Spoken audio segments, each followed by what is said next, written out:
lagi bersama tamu saya, tapi Ibu Ola agak izin dulu sebentar. Dia takut ditanya apa ya, aku nggak tahu ya.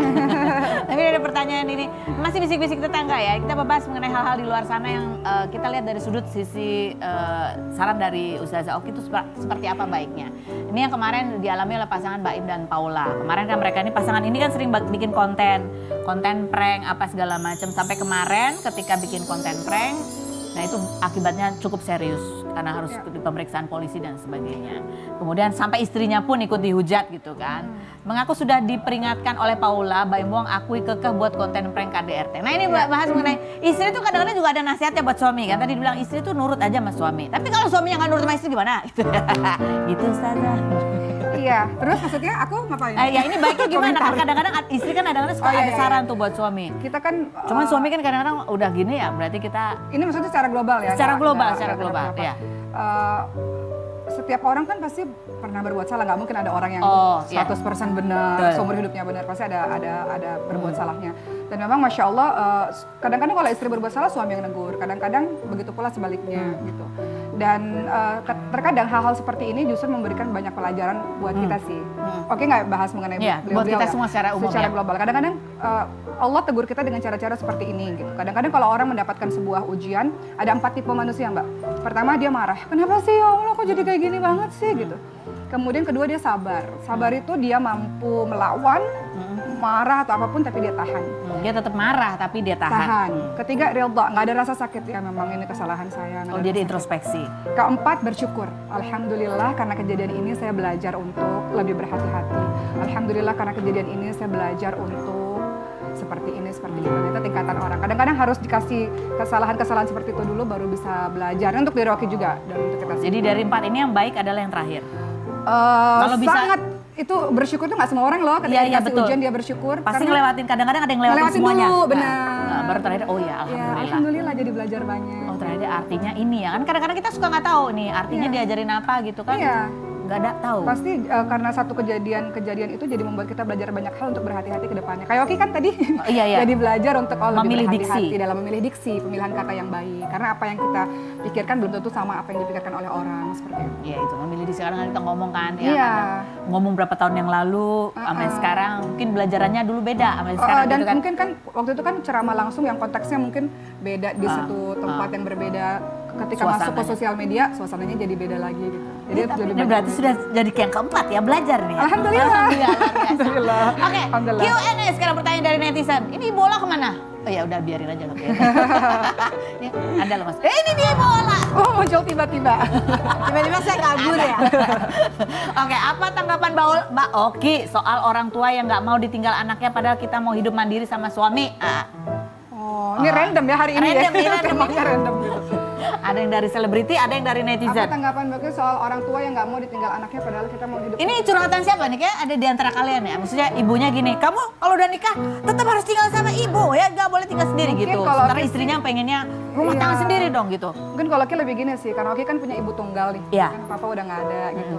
Dan kalau Oki pribadi ya, melihat ibu yang udah sendiri di sisa-sisa usianya gitu. Pengennya sih kalau misalnya pasangan mengizinkan bantu saya untuk sama-sama kita bisa bakti sama ibu kayak gitu. Jadi segala sesuatu dikomunikasikan untuk kedua belah pihak merasa nyaman satu sama lain. Gitu. Atau yang nggak satu rumah tapi sebelahan mungkin rumah. Iya, yang penting soalnya kan sekarang banyak berita yang ibu atau ayah yang udah tua nggak terurus kenapa-napa gitu. Mungkin sebelahan juga nggak apa-apa gitu. Pokoknya tetap 2 rumah tangga tapi deketan gitu kan? Nggak apa-apa kayak gitu. Yang penting ada yang memantau orang tua kita. Jadi intinya adalah dicari kenapa nggak mau pisah tuh biar gampang deket apa-apa gitu. Iya. Diatur aja komunikasi. Lanjut berikutnya. Buat Ibu Ola pas ini. Kak Ola, gimana tanggapannya soal cowok yang kekeh pacarin ceweknya padahal nggak direstuin orang tuanya, bahkan belum dikenalin walaupun udah setahun pacaran. Ini kasus siapa sebenarnya? Curiga nih ya. Apa soal cowoknya yang kekeh pacaran Padahal nggak tapi pada direstuin. nggak direstuin orang tuanya. Bahkan belum dikenalin. Nah gini loh, pertanyaannya adalah padahal nggak direstuin orang tuanya, bahkan belum dikenalin. Orang tuanya bisa Tahu restu dari mana kalau emang belum kenal? Iya, karena anaknya mungkin takut takut kalau dibawa, takut apa-apain sama ibunya gitu. Jadi Gini. udahlah nggak usah dibawa ke rumah lah, nanti ibuku rese atau bapakku rese gitu. Kan ada gitu. Kalau menurut aku, kalau misalnya ngenalin itu memang harus kenalin pelan-pelan. Oke. Kenalin pelan-pelan. Kenalin sebagai sahabat dulu. Oke. Dan pastinya sebagai orang tua pengen tahu dong Iya, bagaimana si sosok perempuan ini, misalnya perempuan Atau laki ya. Iya, bagaimana, dan kalau misalnya memang biasanya tuh laki yang berjuang untuk si perempuan itu. Kayak aku lah gini. Pada saat aku waktu dulu, ini kita ngomongin flashback ya. Aku sama mantan suami, sama Aufar. Aufar itu kan maksudnya bujangan. Sementara aku ada janda anak satu, ya. Udah pasti dong ibunya akan kaget nih. Iya, Wah, iya. anak gua pacaran sama janda anak satu dengan track record yang pasti mereka tahu. Nah, itu harus fight dari sang laki-laki. Gitu. Dan sekiranya tidak boleh seseorang perempuan atau siapapun seorang ibu menghakimi itu perempuan karena kan belum tahu gitu loh. Menurut aku sih seperti itu. Oh, gitu jadi loh. harus Jadi dikenalkan. harus dicoba dulu gitu. Kalau memang tidak cocok, karena kita tuh nggak tahu rahasia Tuhan tuh ya, hanya kekuatan doa sih yang bisa merubah hati manusia. Dan kalau memang itu perempuan atau itu seorang pasangan itu ingin memang benar-benar yakin bahwa jodohnya, berdoalah. Berdoa minta didekatkan. Nah, tapi kalau memang tidak, ya terbaik buat kita. Kalau menurut Allah bukan yang terbaik, ya nggak akan kejadian. Bener nggak? Mirip jadi Ustazah Oki ya.